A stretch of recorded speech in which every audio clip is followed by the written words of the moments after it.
siempre hemos tenido una mentalidad muy de pobre, ya no porque falta el dinero, sino mentalidad de escasez. Como no puedes, vas endeudándote y al final es una deuda detrás de otra y se hace, vamos, una maraña ahí difícil de desenredar. Por eso decía que poderse salir se puede salir, porque estaba ahí. Quiero que nos explique un poco cuál era ese sistema que utilizaba tu abuela con los sobres y cómo lo podemos adaptar al día de hoy. Ese sistema me ha sacado de unas, ese sistema a mí me ha salvado la vida. Nat Lara, experta en finanzas personales e influencer con una gran comunidad online, ayuda a miles a controlar su dinero. En esta entrevista te enseña cómo cambiar tu vida y salir de las deudas paso a paso.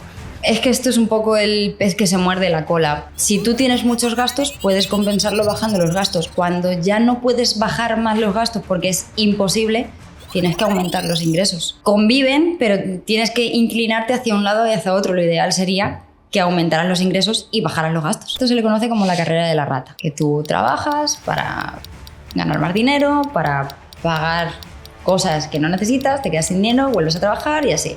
Y conforme vas aumentando, pues tus gastos van subiendo. Ahí lo primero que tienes que hacer... ¿Cómo podemos ir liberándonos de esas deudas? Hay dos formas de quitarte las deudas.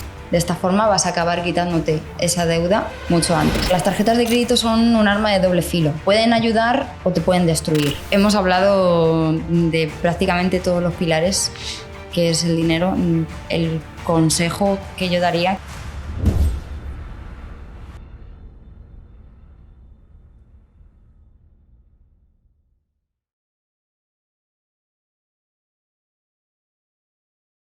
Natalia, ¿qué tal? Muy bien, muy contenta de estar aquí. Muchas gracias. Mira, quiero lanzarte un reto y es que quiero que una persona que nos esté escuchando, que es la típica persona en España que cobra sobre los 1.500 euros, una cosa así, pues gracias a ti le demos la oportunidad de que pueda ahorrar, de que pueda invertir y de que pueda sobre todo gestionar mucho mejor sus finanzas personales. ¿Crees que lo podemos conseguir? Seguro. Entonces, la primera pregunta que te lanzo es si tú consideras que efectivamente se puede ahorrar con un sueldo de 1.500 euros. Sí, se puede, pero tienes que tener mucho control sobre lo que entra y sobre lo que sale, pero se puede. Vale, viendo tu experiencia personal, quiero que nos cuentes un poquito, porque tú has estado en esa situación en la que el dinero pues tenías una percepción muy diferente a la que tienes ahora, en el que la situación económica pues no era la mejor, sino que estabas en una situación económica bastante mal, podemos decir, y todo esto lo has superado y gracias a ello pues te dedicas a difundir esos conocimientos sobre finanzas que tú misma en tus propias carnes lo has vivido. Entonces me gustaría que nos contaras un poquito tu historia. Bueno, pues mi historia con el dinero se remonta desde que tengo uso de razón, porque en casa siempre hemos tenido una mentalidad muy de pobre, ya no porque faltara el dinero, sino mentalidad de escasez, mejor dicho, ¿no? De no podemos hacer esto, no nos llega el dinero para esto, no podemos comprar esto que quieres. Y eso al final son frases que se te van metiendo y van haciendo mella, ¿no? Entonces salir de ahí se convierte en algo complicado, a no ser que digas, mira, hasta aquí he llegado, voy a cambiar esta situación, porque además es que con el paso de los años eso se va haciendo mucho más grave, ¿no? Porque no puedes, como no puedes vas endeudándote y al final es una deuda detrás de otra y se hace, vamos, una maraña ahí difícil de desenredar. Se puede salir de ahí, pero es lo que estaba comentando. O sea, yo mi punto de inflexión vino en el momento en el que dije yo no quiero seguir el mismo camino que he llevado con mis padres. Pues mis padres la verdad es que han podido, o sea, han hecho lo que han podido, no estoy diciendo que lo hayan hecho mal, simplemente, bueno, pues dentro del desconocimiento, pues utilizaban los recursos que tenían, ¿no? Empezamos a tener muchos problemas económicos cuando la crisis cuando el boom de la construcción en el 2008. A mi madre le detectaron una enfermedad grave, degenerativa. Sí. Y por consecuencia pues no podía ir a trabajar como debía trabajar. Entonces eso, la consecuencia que atrajo fue que entre mi hermano y yo teníamos que ir a ayudarle. Mi madre limpiaba en oficinas, en colegios, tal. Y nosotros por las tardes pues teníamos que ir a ayudarle y, por ejemplo, mi padre, que también en esa época tampoco es que pudiera hacer muchos esfuerzos porque siempre hemos tenido antecedentes de enfermedades, pues nos íbamos al campo con él. O sea, hemos sido una familia muy trabajadora, pero escasa de dinero. Por eso decía que poderse salir se puede salir. porque he estado ahí. ¿Cuál es ese primer cambio que consideras que es necesario para ese también cambio de mentalidad y para decir, bueno, ahora voy a tomar el control yo de las finanzas y vamos a hacerlo de otra forma? Siempre he dicho que si no te duele demasiado no vas a cambiar.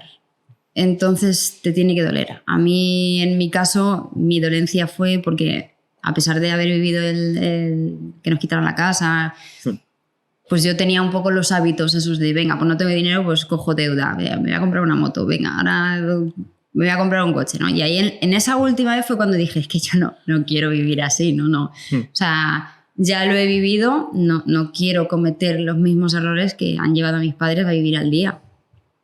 Y ahí fue cuando dije, mira, ya. O sea, necesitas un clic. Te tiene que llegar. ¿Cuál piensas que es realmente ese verdadero bloqueo? ¿La falta de ahorro o la falta de ingresos?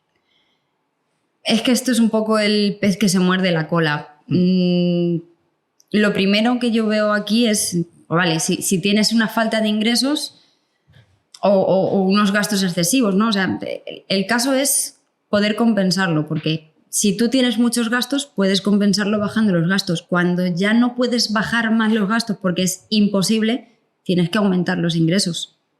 Sí. Conviven, pero tienes que inclinarte hacia un lado y hacia otro. Lo ideal sería que aumentaras los ingresos y bajaras los gastos.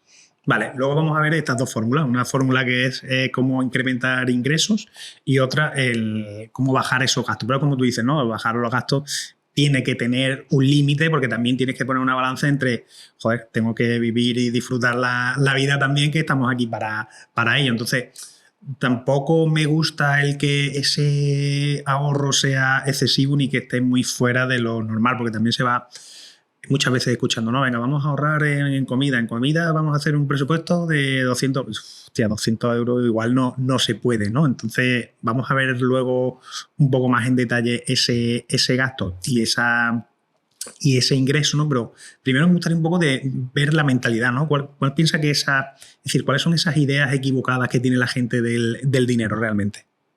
Bueno, pues la primera es no puedo. Pero ya no solo con el dinero, sino con cualquier cosa en la vida. Si tú ya vas diciendo, no, es que yo esto no me lo puedo permitir, no te lo vas a poder permitir. Porque tú ya te estás poniendo esa barrera mental. No, es que invertir es para ricos y yo como no soy rico, pues no puedo invertir. Tú te estás marcando ese límite realmente. O sea, lo que hay que hacer es, o yo en mi caso como lo conseguí, es cambiar esa respuesta tajante, el no puedo, por el cómo puedo. ¿Cómo puedo empezar a invertir? Vale, pues no estoy consiguiendo ahorrar. ¿Cómo puedo empezar a ahorrar? Venga, pues voy a hacer un planning. O sea, si tú te preguntas el cómo, automáticamente le dices a tu cerebro, piensa, tienes que hacer cosas para salir de ahí. Vamos a ver este primero, cómo puedo ahorrar. Ya que hemos llegado a la conclusión y de que vamos a empezar a ahorrar, me gustaría que me dijeras el típico error que suele cometer la gente a la hora de ahorrar, y a partir de ahí vamos a intentar ir desarrollando este bloque para ir dando consejos, ¿no? Ir dando ciertos tips para que la gente ahorre, pero no me quiero quedar solo en el ahorro porque luego quiero ver esa parte del ingreso del dinero. El mayor error que comete la gente es que lo hace del revés. ¿Vale? O sea, tú ingresas, gastas y luego ya, si eso ya, ahorras. Pero ¿qué es lo que pasa? Que nosotros cuando ingresamos vamos gastando, nos van saliendo cosas y si no tenemos tantas cosas nos las buscamos. Porque es el cumpleaños de no sé quién o porque hay que irnos de rebajas o porque, ¿sabes? Venga, que me lo merezco. Esto se soluciona cambiando el orden de los factores. En este caso, que sería tú recibes ese ingreso, ahorras y luego ya gastas. Lo ideal sería tener un presupuesto y decir, vamos a ver, 200 euros en comida. Depende de cuántas personas vivan en tu casa. 200 euros, 4 personas, no comes. Tú te haces más o menos una estimación. No vamos a decir, no, es que voy a estar comiendo macarrones con tomate un mes. No, vamos a hacerlo bien, ¿vale? Entonces tú te haces tu presupuesto de tus ingresos, o sea, con respecto a lo que ingresas, ¿cuánto preveo que puedo gastar? Vale, pues mi ingreso 1000, preveo que voy a gastar 800. Pues automáticamente voy a meter 200. Lo ideal sería meter ese 20% en una cuenta separada para empezar a ahorrar. Y con los otros 800 vives. Y es psicológico porque tú te vas a adaptar a esos 800 euros, porque es lo que tienes. pero tú ya tienes 200 euros que he sobrado. Si no puedes con un 20%, pues empieza con un 10%. Y si no con un 5%, pero empieza. Aquí estábamos hablando antes fuera de cámara de la gente, o que es muy común, ¿no? De que el que cobra 1.000 gasta 1.000, el que después le suben, imaginemos que le suben el salario y cobra 1.200 y se gasta 1.200, y imaginemos también que le vuelvan a subir el salario a 2.000, pero es que se gastan los 2.000. Entonces, quiero ayudar a esta gente porque yo creo que es un problema muy común, y entonces me gustaría intentar ayudar a este tipo de personas en el que van incrementando sus ingresos, pero también va incrementando su gasto. Suele pasar porque vamos aumentando nuestro nivel de vida. Entonces, pues cada vez necesitamos, y digo necesitamos, algo más. Claro. Esto se le conoce como la carrera de la rata. Que tú trabajas para ganar más dinero, para pagar cosas que no necesitas, te quedas sin dinero, vuelves a trabajar y así. Y conforme vas aumentando, pues tus gastos van subiendo. Ahí lo primero que tienes que hacer es ser consciente de que estás gastando más de lo que realmente necesitas gastar. O sea, todo esto es lo que te decía al principio, ese clic. Vale, o sea, yo realmente antes estaba viviendo con 1.000 euros, ahora estoy ganando 1.200. ¿Por qué estoy gastando 200 euros más? ¿No? Pues darte cuenta de eso y adaptar tu nivel de vida a lo que tenías antes, aunque estés cobrando más. Es mental, es que es psicológico. Aquí hay un vídeo tuyo que he visto que me ha gustado mucho, que era el de los sobres de tu abuela. Entonces, creo que viene muy bien porque tu abuela fue una visionaria, o yo creo que fue una visionaria con el sistema este típico de Profit First. Digo, pero mírala.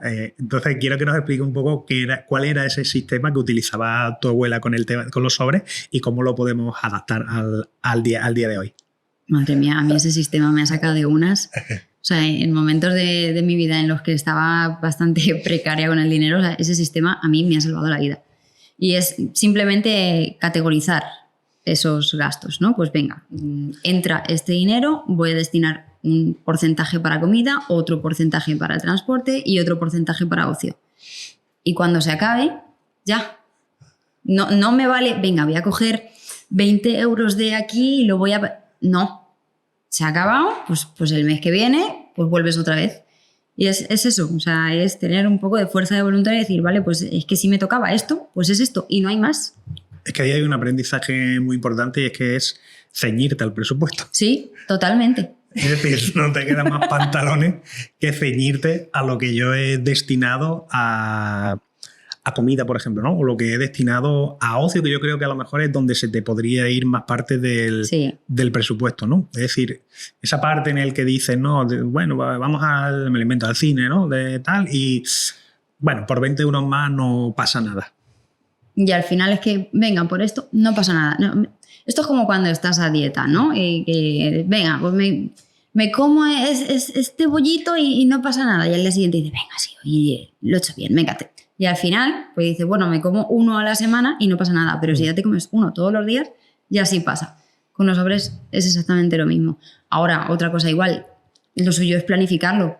Porque, volviendo a los 200 euros, si yo en mi casa somos 4, con 200 euros no comemos. Que no me voy a hacer un sobre con 200 euros. Lo ideal sería, en base a tu situación, adaptar ese porcentaje de los sobres.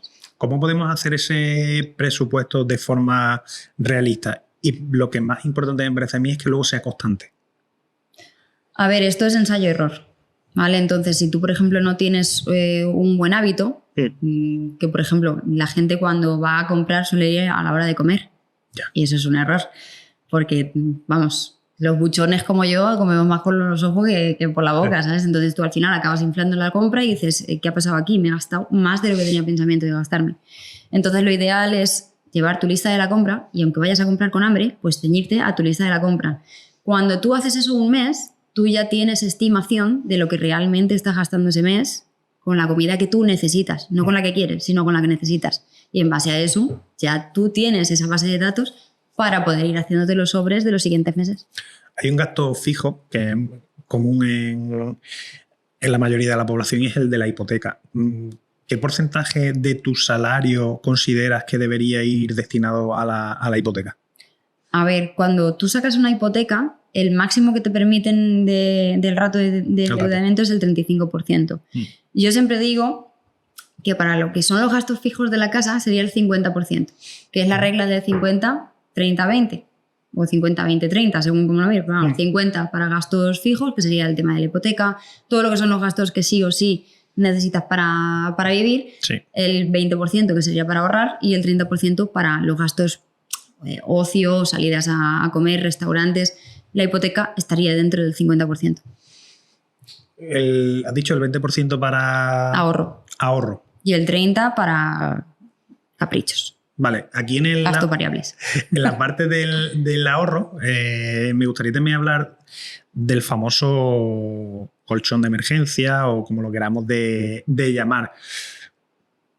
¿Cuántos meses consideras que, porque aquí hay muchas variaciones, pero bajo tu criterio, cuál debería ser ese colchón? Yo es que me gusta llamarlo colchón de seguridad. Sí, es que ¿vale? como siempre se ha metido el dinero debajo de... Claro, sí, a ver, fondo de emergencias que queda mucho más pro, pero claro. es que es el colchón, porque todo el mundo metía el dinero debajo del colchón y Exacto. ya está. Bueno, pues... por ejemplo, porque no vale para todos igual.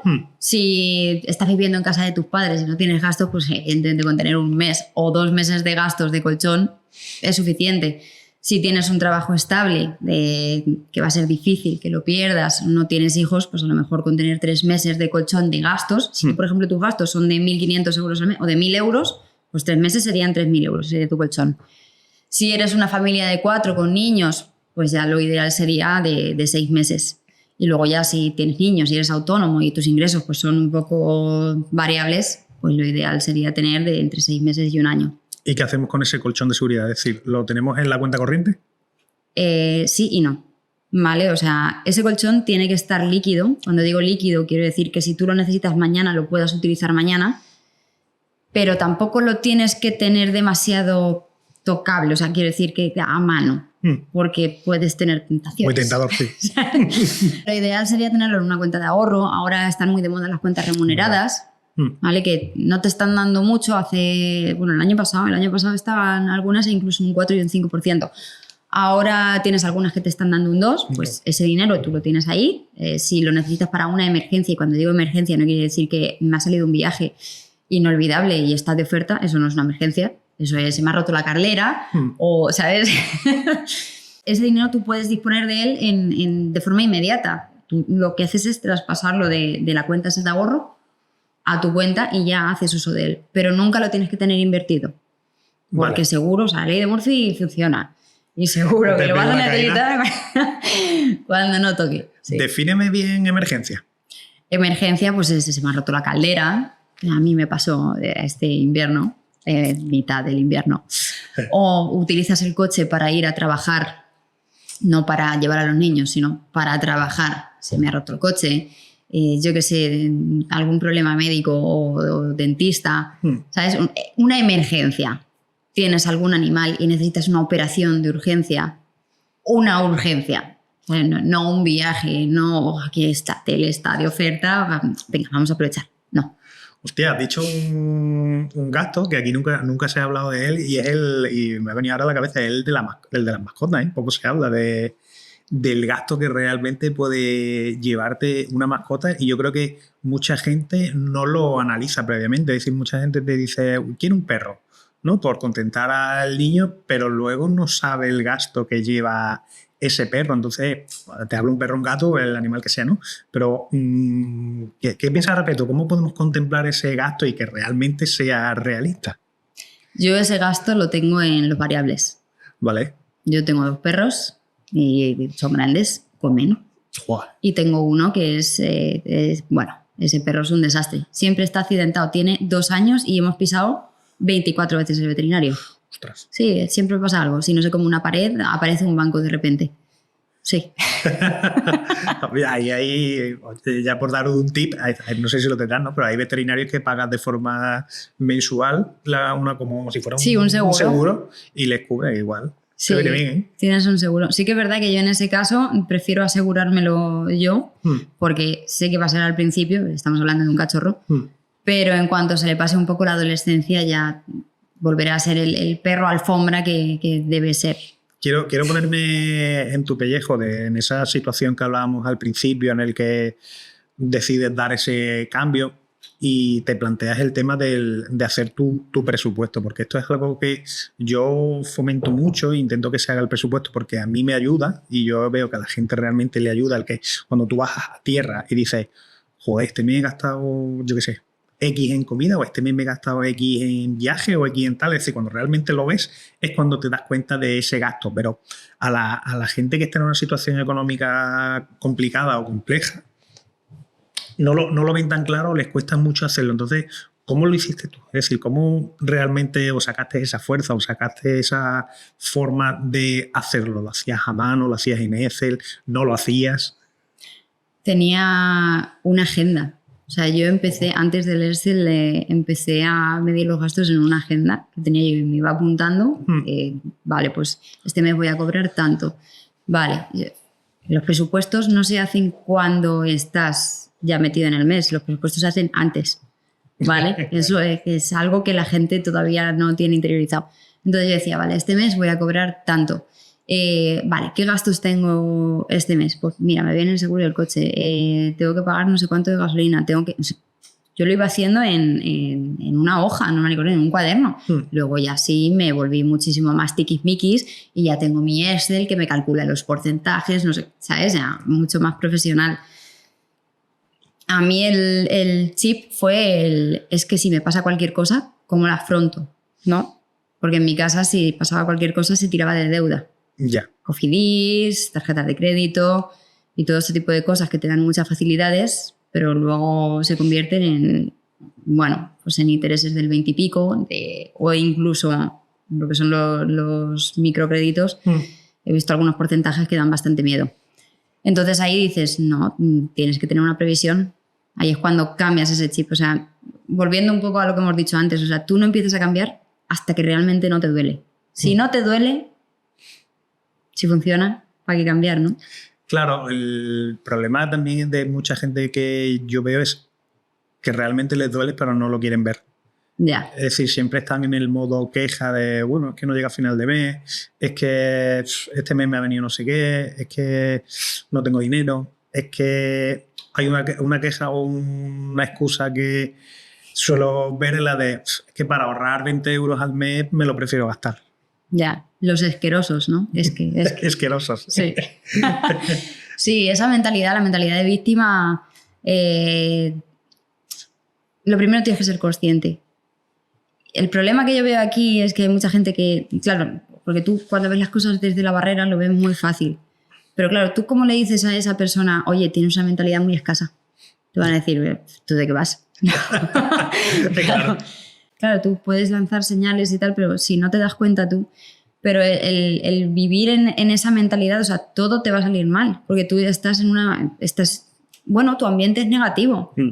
No, todo mal, no tengo dinero, solo tengo deudas y más deudas te vienen y menos dinero tienes. O sea, es un círculo vicioso del que es complicado salir. Sí, yo no creo que sea malo, el que tú digas, tengo mentalidad de escasez, ¿sabes? No lo veo algo malo. Es decir, malo en el sentido de que tú realmente lo afrontes. Es decir, todo el mundo, es decir, cuando dicen, sí, tengo mentalidad, o no va a reconocer que tiene mentalidad de escasez, pero sí que quiere más dinero. Es decir, todo el mundo quiere un poquito más porque no llega a final de mes. Todo el mundo quiere un poquito más porque pues quiero vivir mejor. O cuando venga alguien que le va muy bien, dice, pues ojalá estuviera yo en esa situación. Y lo que no saben es que realmente pueden llegar a esa situación simplemente cambiando de mentalidad, tomando ciertos hábitos y tomando conciencia de lo que tú dices, ¿no? Conciencia de que se puede más. Es decir, en tu caso, tú lo has vivido. Sí, pero es que para eso hay que trabajar. ¿Sabes lo que te quiero decir? Yeah. O sea, tú cuando ves a alguien, y más aquí la mentalidad que tenemos, que me vaya bien, pero que a ti no te vaya mejor que a mí, envidia, ¿no? Sí. Entonces, ¿qué es lo que pasa? Que cuando tú empiezas a trabajar para ti y empiezas a trabajar en tu mentalidad, de hecho hay muchísimos libros, recomiendo encarecidamente el de Los secretos de una mente millonaria. Es que es brutal, es que es brutal. Y de hecho ahí habla uno de los artículos, bueno, no lo llamo artículos, no me sale ahora la palabra, sabes que son 17, ¿no? Sí. Pues en uno de ellos hablaba de la mentalidad esa de víctima. Y es el hecho de que, porque claro, no es lo mismo que te lo digan a reconocerlo tú, porque si te lo dicen te molesta, pero si lo reconoces tú dices, vale, ya es otra cosa. ¿Se puede cambiar? Claro que se puede cambiar, todo se puede cambiar en la vida, pero tienes que trabajar y el trabajo requiere muchas veces sacrificios. Esto es como cuando quieres ir al gimnasio y te quieres poner cachas. Pues evidentemente no te puedes comer 20 napolitanas todas las semanas. No se puede. Yo el libro de Los secretos de la mente millonaria lo recomiendo y fue el primer libro que yo leí relacionado con el dinero que me cambió la perspectiva. Fíjate que hace 2 semanas me lo encontré limpiando mi trastero y lo había imprimido, es decir, lo tenía impreso. Cuando lo compré no tenía dinero y dije, creo que fue en la universidad, lo saqué en la universidad y lo imprimí, es que ni siquiera lo compré y lo tenía subrayado, es decir, fue un libro que me cambió mucho la perspectiva o la forma de ver el dinero también, porque yo siempre tengo una concepción del dinero diferente, pero ese libro, y siempre lo recomiendo, es como el que me hizo el clic. Mucha gente el de Padre Rico, Padre Pobre, y hay otros que es este, entonces yo lo recomiendo pero tienes que leerlo con una mente abierta. Y ya no eso, no es solamente leerlo con una mente abierta, es que tienes que hacer lo que te dice el libro. A eso me refiero. Porque de nada sirve, bueno, me lo leo. No, haz lo que te dice el libro. Además que te sientes un poco loco, ¿no? Diciendo, sí, haciendo las promesas y tal. Entonces, ahí se suele hablar mucho de los famosos gastos hormiga. ¿Cómo evitas tú esos gastos hormiga o qué recomendaciones darías para que las personas eviten los gastos hormiga? Yo tengo un sobre de gastos hormiga. ¿Ah, sí? Sí.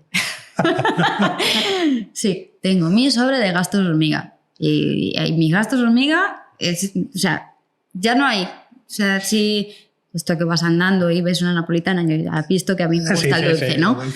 Sí, pues venga, porque yo café no tomo.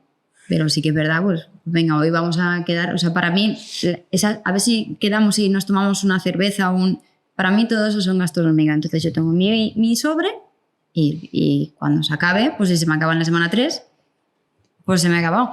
Que no se me acaba, pues ese dinero lo meto en otra hucha y al mes siguiente empezamos de cero. ¿Qué son gastos hormiga? Pues un gasto hormiga es un gasto que no te das cuenta que va pasando y no, pues eso, el café, un snack que te compras, me compro el periódico, son estos gastos que son tan pequeñitos que parece que no es nada, pero que luego los sumas y dices, ostras, se me han ido 100 euros entre unas cosas y otras. ¿El tabaco? A ver, gasto hormiga, el tabaco... el gasto elefante, ¿no? ¿Cuánto fumas? ¿Cuánto fumas? Porque si te estás fumando un paquete todos los días y el paquete no sé si está ahora 5 o 6 euros, ni idea. Pues no sé, 3 por 5 son 30 días, 150 euros en tabaco al mes. Gasto hormiga grande. Sí. He visto también un vídeo que tenías del tabaco, es decir, cuánto... Es que de verdad la gente no hace números, pero me parece muy intuitivo el que hacen los números en ese vídeo y cuánto podía ahorrar y si lo invertía, qué ocurría con ese dinero. Danos aquí algunos tips o números. Es un tema muy complicado el del tabaco, porque además el que fuma le gusta fumar, lo quiere dejar, no lo quiere reconocer, yo lo sé porque soy fumadora. De hecho, es un vicio que cuesta muchísimo dejar y no lo ves. No lo ves, o sea, yo en ese vídeo me hacía gracia porque me decía, ¿dónde está tu Ferrari? Y es como, sí, es verdad, pero si tú vas invirtiendo ese dinero que te vas gastando en tabaco, al final todo suma. Además que es bastante perjudicial para la salud, pero bueno, eso ya es entrar en un debate. Es cada uno, pero es eso, o sea, no sé si tú has fumado alguna vez. No. Vale, pues es que no lo ves. Ya. No lo ves. Yo solo lo que sí he visto y siempre pongo mucho el símil de la gente que quiere empezar a ahorrar con la gente que quiere dejar de fumar. ¿Y por qué? Porque la gente que quiere dejar de fumar o lo hace porque le ha dado un ataque al corazón y ya no le queda de otra, o porque realmente él dice quiero dejar de fumar. Pero es el típico vicio, como lo queramos llamar, que todo constantemente te está diciendo la gente tienes que dejar el tabaco. Tienes que dejar el tabaco. Mira que es perjudicial. Deja el tabaco, pero nunca lo haces. Y solo te das cuenta o lo haces y al mes lo vuelves a hacerlo. Pero lo pongo en el símil con el tema del ahorro porque es igual. Tienes que ahorrar. Ahorra que no llega. Oye, ahorra que tal, pero hasta que no lo sufren sus carnes. Como tú decías, ¿no? Que cambie esa mentalidad o porque no quiere verse así. O realmente dice personalmente, no ha tenido esa necesidad, pero dice personalmente, coño, voy a hacer ese cambio. Pongo muchas veces este símil. Sí, la constante en estos dos ejemplos es que tienes que querer. Si no quieres, ya puede venir Rita la cantadora a decirte tienes que dejar de fumar.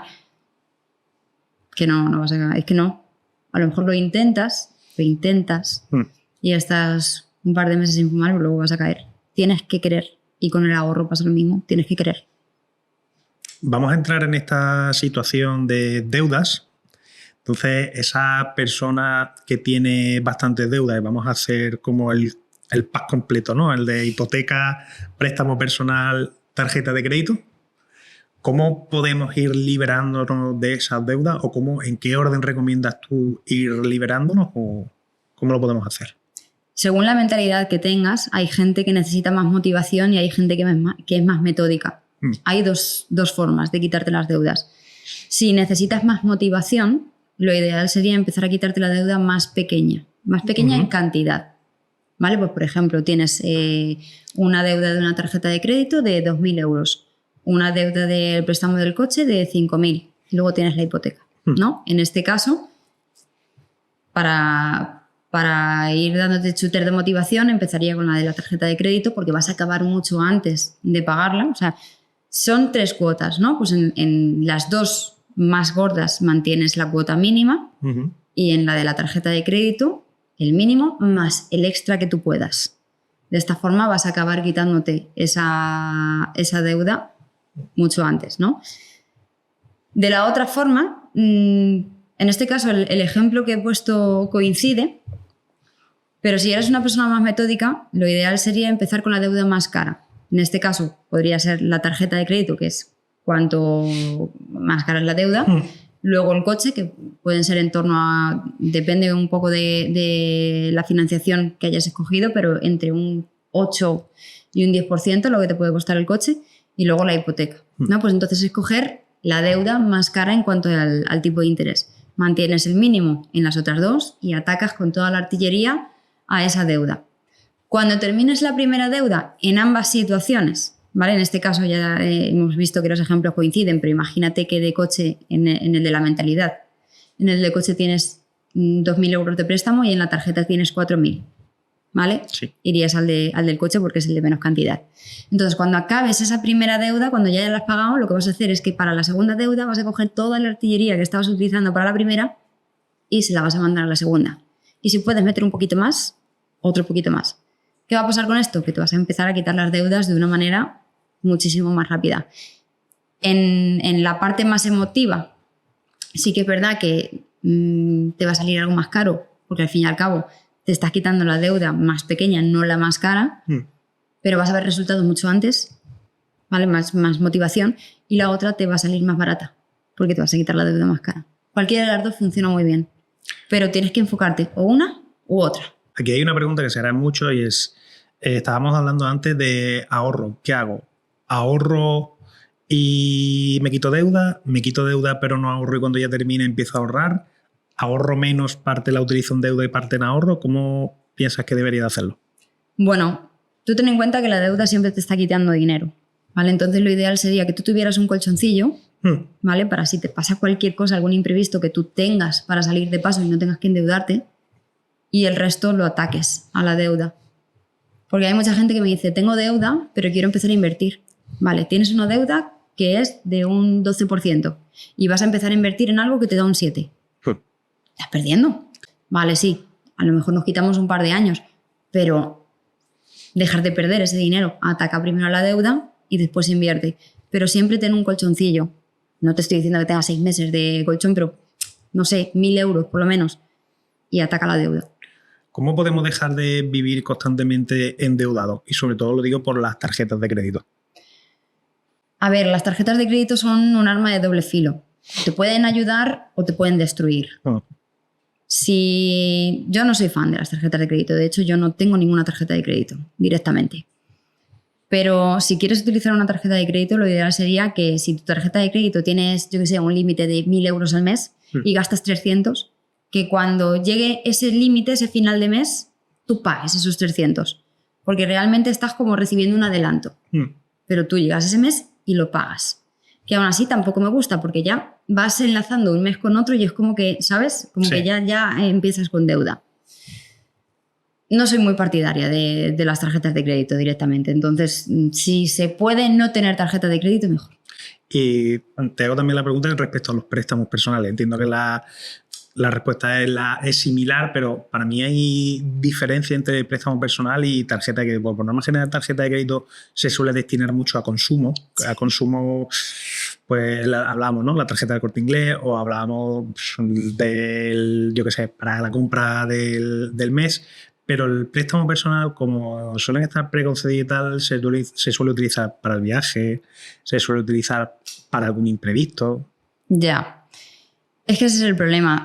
Cuando tú estás pidiéndote un préstamo personal para un viaje, ya eso dice mucho de tu economía. Es preferible que ese año no viajes y que ahorres para el año que viene para empezar a viajar.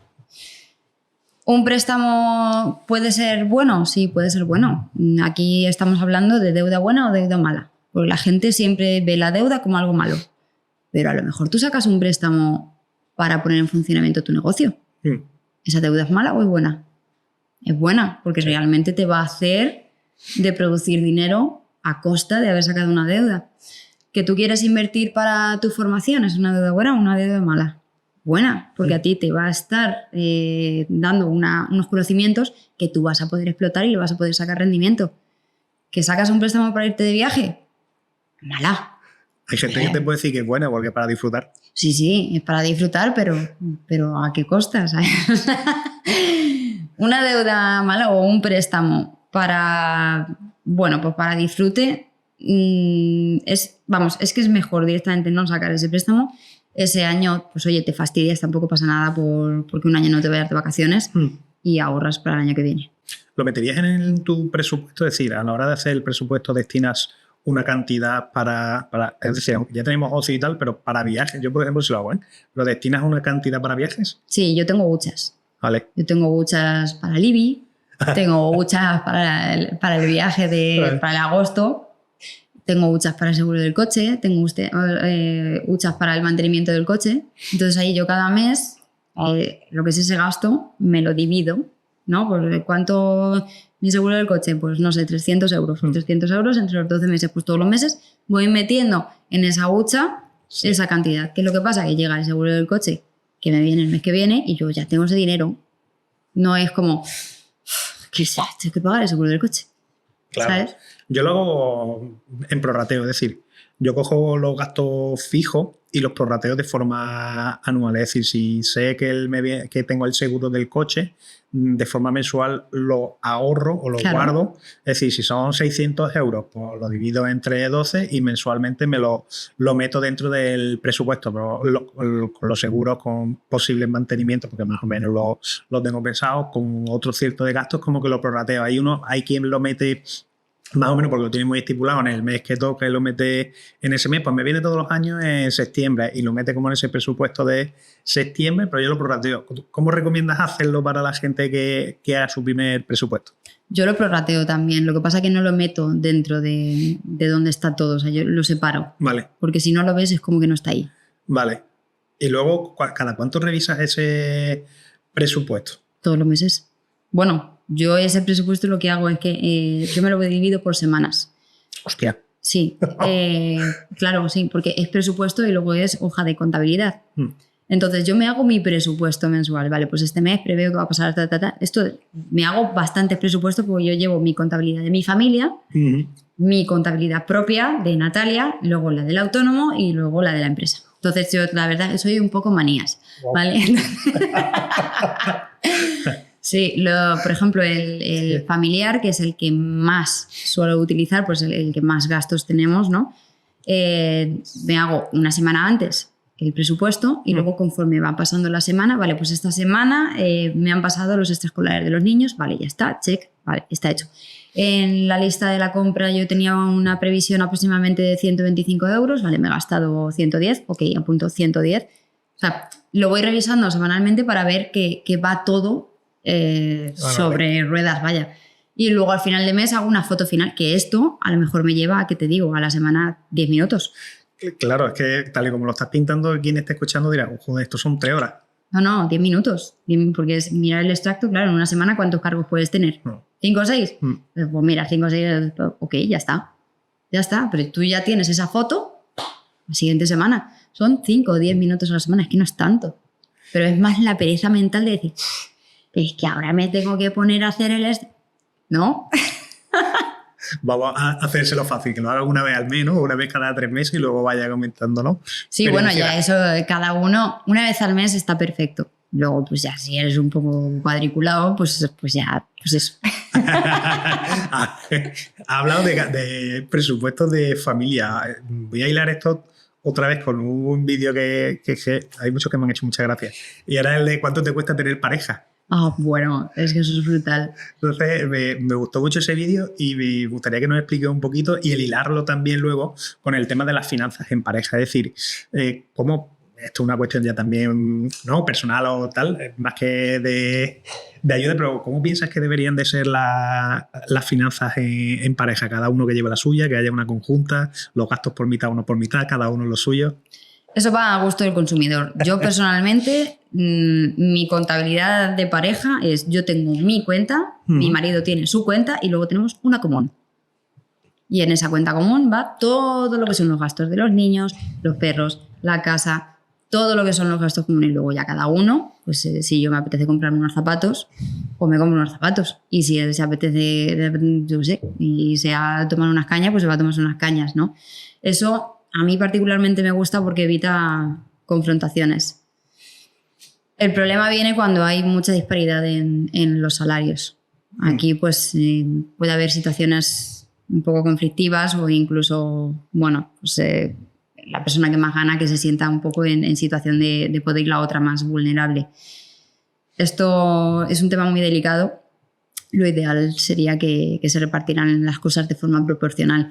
En mi caso, cuando mi marido era el que más aportaba, en este caso en la cuenta común, yo lo complementaba con tareas del hogar.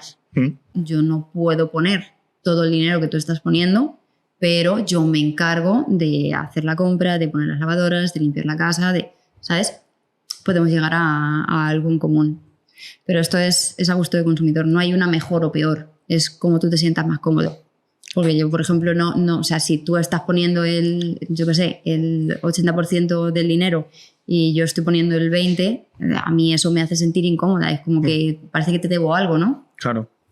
Esto me parece súper sano hablarlo y comentarlo porque yo creo que son los típicos problemas que te generan mucha fricción. De hecho, yo por la profesión que tenemos y tal, cuando vemos este tipo, cuando hay problemas en la familia del dinero, empieza todo a ir mal.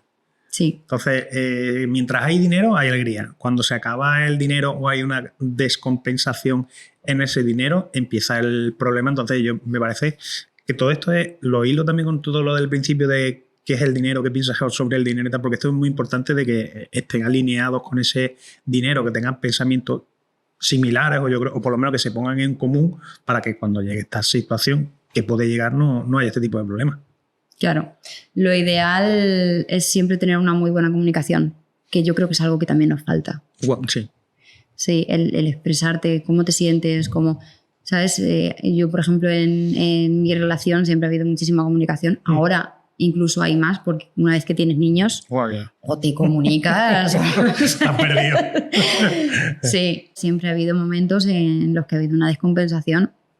Y hablando se entiende la gente. Si es que los refranes trabajan muy bien. Sí. Has dicho algo que me parece muy lógico y alguna vez lo he llegado a comentar y es lo que decía, ¿no? Es decir, si hay una parte de la pareja que gana más y la otra gana menos, pero lo que tú decías, ¿no? O hace ciertas tareas y tal, yo soy partidario de hacerlo como tú. Es decir, va como al fondo común, por decirlo de algún modo, porque no deja de ser un intangible que tiene su valor. Claro. Es decir, el estar en la casa, el hacer las tareas, el llevar a los niños o el cuidar las mascotas, lo que sea, o el incluso estar ya intentando levantar tu propio negocio. Es decir, son intangibles que hay que valorar. No es solo yo cobro 10, tú cobras 2, pues yo aporto 2 ya. No, pero es que así... Claro, sí que es verdad, aquí ya nos vamos a meter en un tema un poco complicado y es que las parejas de hoy en día no son como las de antes. Bueno, yo llevo con mi marido 19 años. Estamos hablando de... Y por eso digo que la comunicación es esencial. Claro, ya a la mínima, pues ya, ala. Y no. Yo, por ejemplo, cuando en ese momento necesitaba tirar más de tareas del hogar porque no llegaba a aportar lo que él llegaba, Sí. pues se hizo así. Sí que es verdad que ahora estamos en la misma línea y las tareas están completamente repartidas. Ya no es todo el peso lo llevo yo, no, es que ya estamos aportando lo mismo, pues ya, vale, pues si yo pongo las lavadoras, tú pones el lavavajillas, si yo llevo a un niño, tú lo recoges, ¿sabes? Es llegar a un acuerdo. Claro. A la hora de las inversiones, ¿también las hacéis en conjunto o cada uno la suya? No, las inversiones las hacemos cada uno la suya porque luego de cara al IRPF es mucho más sencillo, o al menos yo lo veo así. Sí. ¿Él tiene conocimientos en inversiones y tal o tú eres...? No, yo soy quien le dice, vale. ahora vamos a meter este dinero aquí, yo voy a meter lo mismo, tal. Sí, por ejemplo, en las inversiones inmobiliarias sí que esas son a medias, pero lo que son fondos o es individual, pero sí que es verdad que digo, oye, que voy a comprar ahora, oye, pues cómprame a mí también, pero sí, separado. ¿Y cómo lo lleva? Es decir, en el momento en el que... luego vamos a hablar de inversiones, ¿vale? Pero quiero ponerme en la situación de que inviertes X, ¿vale? Y como siempre, pues tiene que haber alguna caída y en esa caída, ¿qué te dice?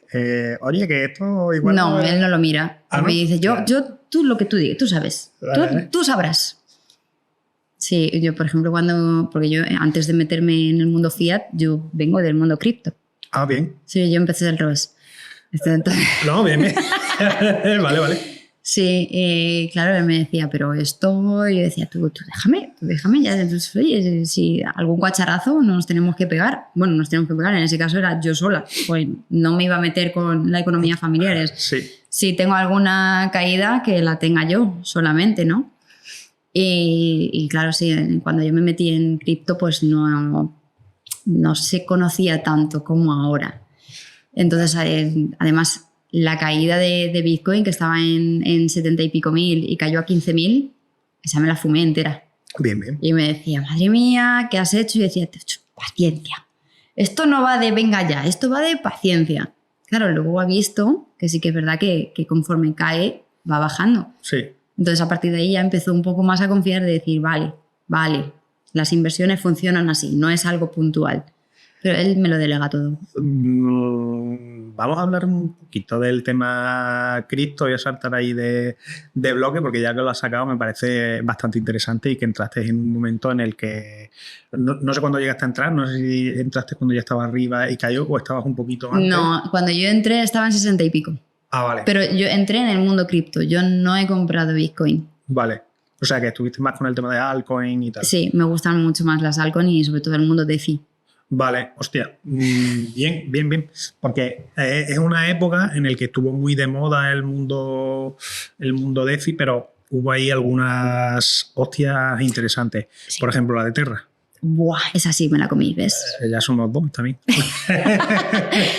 Vale, Sí. pero coño, hay que... es decir, yo ahí me llevé un aprendizaje bastante importante y también te digo, y una decepción muy grande con este sector, con el sector DeFi. ¿Por qué? Porque... era la época en la que también estaban muy de moda las ICO, las IDO y todo este tipo de historias, y algunas salieron bien y otras también salieron mal, pero por lo menos yo percibí y me di cuenta que todavía era un sector muy inmaduro. Sí, muchísimo. De hecho, ahí fue donde más me metí, en las preventas. Bien. Sí. Y bueno, he salido de momento, he recuperado lo invertido y estoy por encima de lo invertido. Sí que es verdad que tardan mucho. Los TGs están retrasando muchísimo y los vesting están siendo brutales. O sea, hay vesting de entre 3 y 4 años que prácticamente es un halving. Sí. Entonces es un poco una lotería. Claro, yo ahí que no recomiendo a la gente que empiece por ahí. No. Pero es decir, yo considero que es una parte de tu cartera o tu patrimonio que puedes destinar y que es rentable si lo haces bien o... yo creo que, fíjate que de las inversiones que tienes que tener bastante conocimiento. Es decir, Sí. medir muy bien y tener bastante conocimiento. Y yo he aprendido a base de hostias y realmente me va bien. Pero yo recomendaría a la gente que no aprenda a base de hostias en este sector. Lo ideal en este y en cualquier sector es invertir en formación. Hay muchísima formación gratuita, yo lo sé, pero no está estructurada. Ya. Y muchas veces lo que necesitas es alguien que te lleve de la mano y te diga, no, es que esto tienes que hacerlo así, así, así, así. Porque te va a evitar muchas hostias. Muchas. Yo empecé pagando, o sea, yo en el momento en el que me hizo clic la cabeza dije, ¿cuánto dinero tengo ahorrado? Vale, voy a fundírmelo en formación. Claro. Y eso es lo que hice, o sea, yo empecé con cripto, luego me metí en análisis técnico, me metí más en trading. Yo a todo lo que sea riesgo a mí No, ya va. veo. Hostia. A mí me va. Y bueno, pues luego ya a partir de ahí dice, vale, ahora he empezado la casa por el tejado, vamos a ver cómo funcionan las finanzas tradicionales, ¿no? Claro. Y ahí me quedé, pero sobre todo porque, claro, tú no puedes explicar cripto a alguien que ni siquiera entiende las finanzas tradicionales, porque cripto es una copia de las finanzas tradicionales, pero con nombres más chulos. Claro. Ya está, o sea, todo lo demás es lo mismo. Lo ideal no es empezar por cripto. No. Es un mundo en el que hay muchas estafas muy logradas. A mí me han estafado. Y no te hablo con Terra, que bueno, eso no se puede considerar estafa. Sí. Eso yo creo que fue que le hicieron la guerra a UST directamente, pero bueno, ahí no vamos a entrar. Las estafas están muy logradas y es que un mínimo error con que te equivoques al poner una red, es que ya... ¿Cuál es la típica estafa que has visto en el sector cripto? Y lo digo para que la gente aprenda y no entre. En cripto y en el mundo tradicional es si pones X, al mes siguiente vas a tener por 2 o un por 3 o un por 10. Todo lo que suene demasiado bonito para ser verdad, algo raro pasa ahí. Estamos hablando de que en las inversiones tradicionales la media de crecimiento es entre, no sé, vamos a ponerlo como mucho, un 10%. Si alguien te viene con una inversión que te va a hacer de retornar, aunque sea un 100%, ya piénsatelo. Piénsatelo porque algo hay ahí. ¿En criptomonedas puedes conseguir rentabilidades más de un 10%? Sí, pero tienes que saber. Lo ideal es que en cripto no delegues en que te lo hagan. En el mundo tradicional pues hay asesores financieros que te lo pueden hacer y están las cosas reguladas y hay una trazabilidad. En cripto hay trazabilidad, sí, pero no hay transparencia. Claro. Es algo que no está regulado, que no, o sea, si tú lo pierdes no puedes reclamar por ningún sitio. Si estas personas que nos están escuchando se quieren meter en cripto, que se formen y que lo hagan ellos. Sí, yo pienso igual y además es un sector a día de hoy, como decimos, ¿no? Con mucho espabilado, muy propenso a estafa y tiene esa gasolina o esa pólvora que son las redes sociales. Entonces es muy común que por redes sociales, pues lo típico, ¿no? He creado este fondo, no sé cuánto, te voy a duplicar tu inversión, mándame dinero en esta billetera, no sé qué. Entonces yo creo, como tú, que hay que formarse muy bien y tener mucho cuidado aquí, pero muchísimo cuidado con el tema de las estafas, porque sí que es muy bonito que te lo pinten que está todo en la blockchain, pero luego encuentra tú dónde está ese monedero inicial, donde están todos los fondos, o que de un día para otro ha desaparecido y no puedes reclamar a nadie. Sí, y además es que ya no solamente eso, o sea, es que hay, o sea, clonan también las propias páginas. Por ejemplo, yo siempre me meto cuando tengo que hacer algo, mira que yo ya llevo recorrido en cripto, siempre entro a todos los protocolos desde el de Fiyama. Siempre. Claro. Pues está auditada. Claro. Es verdad, no había caído yo en eso del que te clonan la... Sí, es que por ejemplo de PancakeSwap es horrible. Soy disléxica, ¿vale? Sí. Algunas palabras es como... Se va. Sí, es que he visto clones de esa... Y a lo mejor te cambian una letra en la URL y tú como vas por inercia y no lo lees. Claro. Y estás metiendo tu dinero ¿dónde? ¿Sabes? Y conozco gente que le han drenado su wallet. O sea, cripto es un ecosistema, eso es una jungla.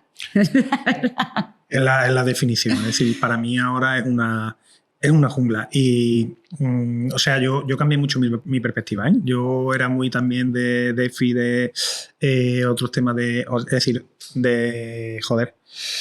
criptomonedas como tal, y al final, para mí, a día de hoy creo que lo que más sentido tiene, lo que tiene todo el sentido es Bitcoin, Ethereum y poco más, ¿sabes? Es decir, por lo menos es como lo que yo percibo, me quedo, entre comillas, más tranquilo, lo que veo más sólido.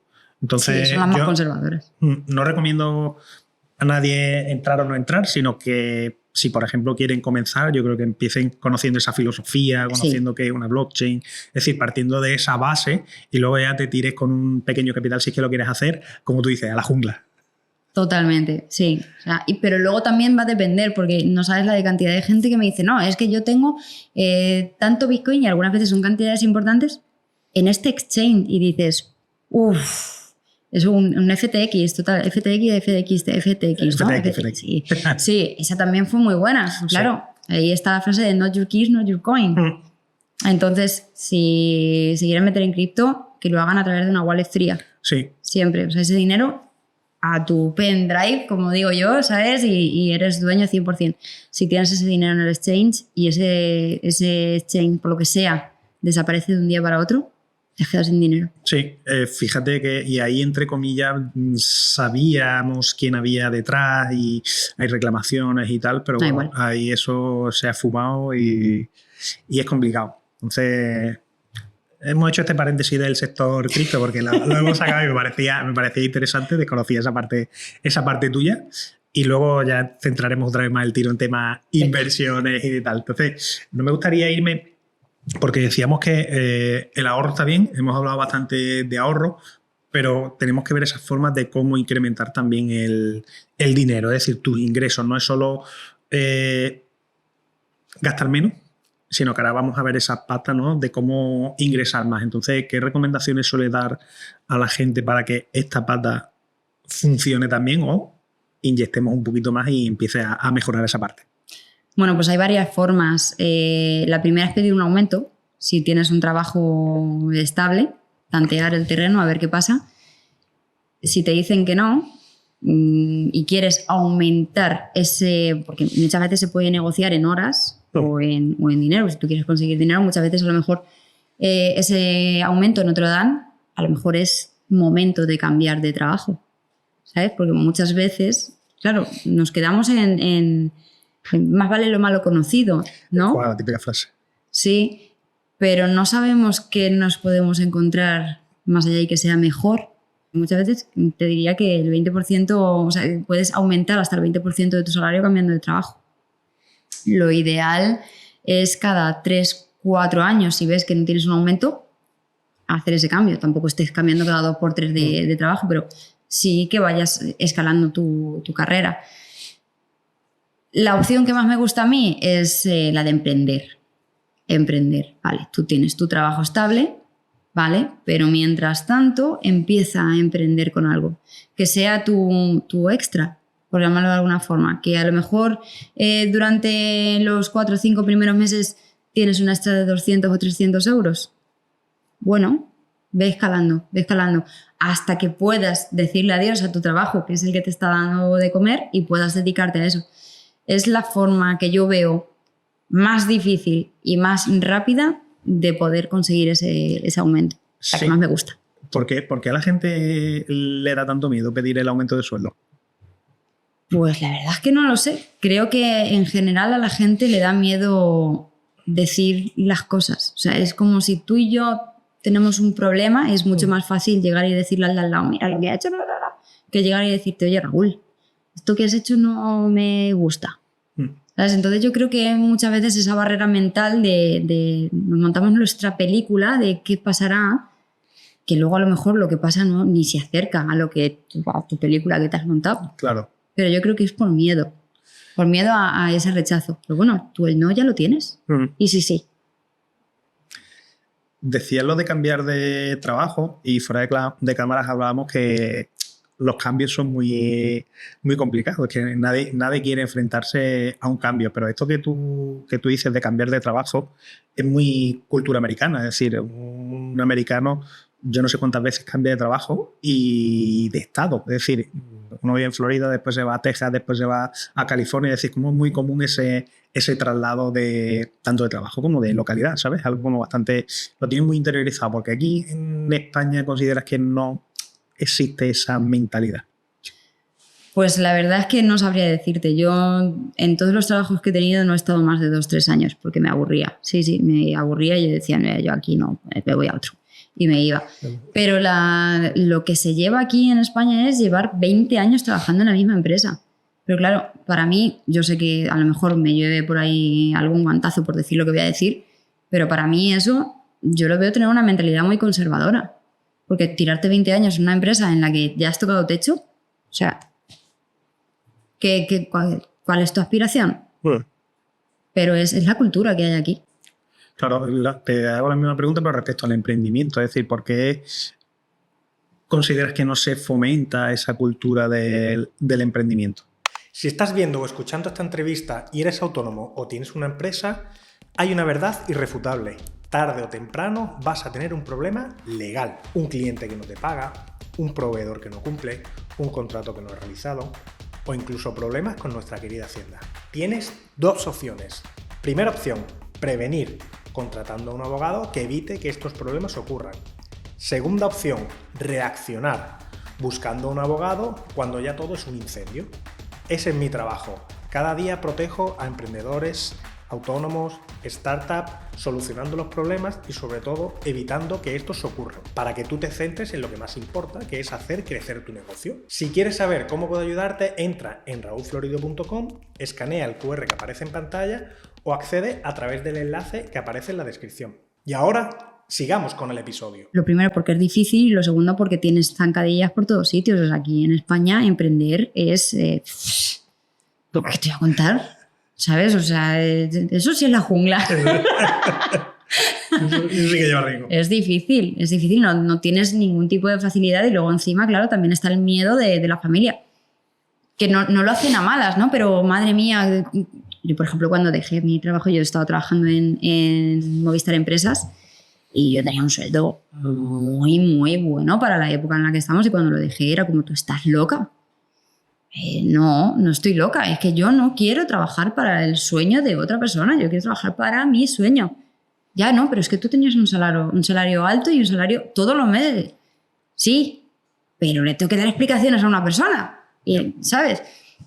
Entonces aquí pues yo creo que es conformismo, esa seguridad en la que nos han hablado, porque ya desde el colegio es tú estudia, haz una carrera para tener un trabajo seguro. ¿Para tener un trabajo seguro? ¿Cómo? Claro. ¿Cómo? Yo creo que esto viene más por el tema de la educación. ¿Y piensas que tiene, es decir, que esto tiene solución, que puede haber cambios en cuanto a la educación financiera? Sí, claro, pero no va a ser algo rápido. Lo primero tienes que querer, es lo que estábamos hablando antes, lo del tabaco también, ¿no? Tienes que querer y el dinero siempre es un tema tabú. Un tabú, sí. Como no empecemos a cambiar el chip.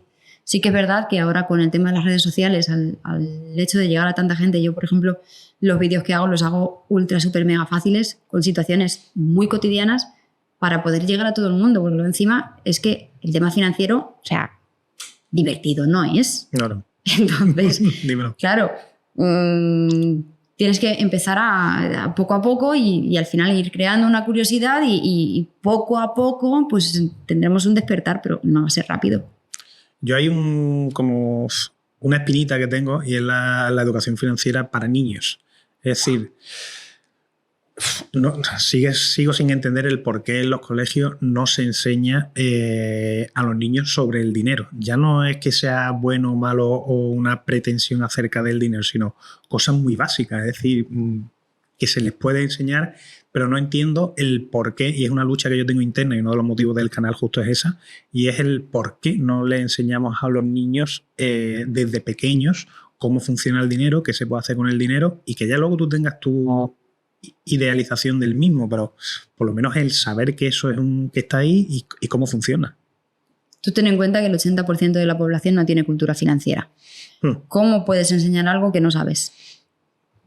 Claro. Es difícil. Yo, por ejemplo, a mis hijos sí que les estoy inculcando ya lo que es el ahorro, lo que es el gasto, lo que es la inversión, adaptado a su lenguaje, pero que lo vayan entendiendo. O sea, yo no les estoy diciendo estudia y ten un trabajo hermoso, sobre todo porque la niña es más de cuidar, más le gustan mucho los bebés y quiere cuidar, pero el niño es más ambicioso y siempre me dice, yo no quiero ir al cole, tal. Vale, pues si no quieres ir al cole, céntrate en solucionar problemas.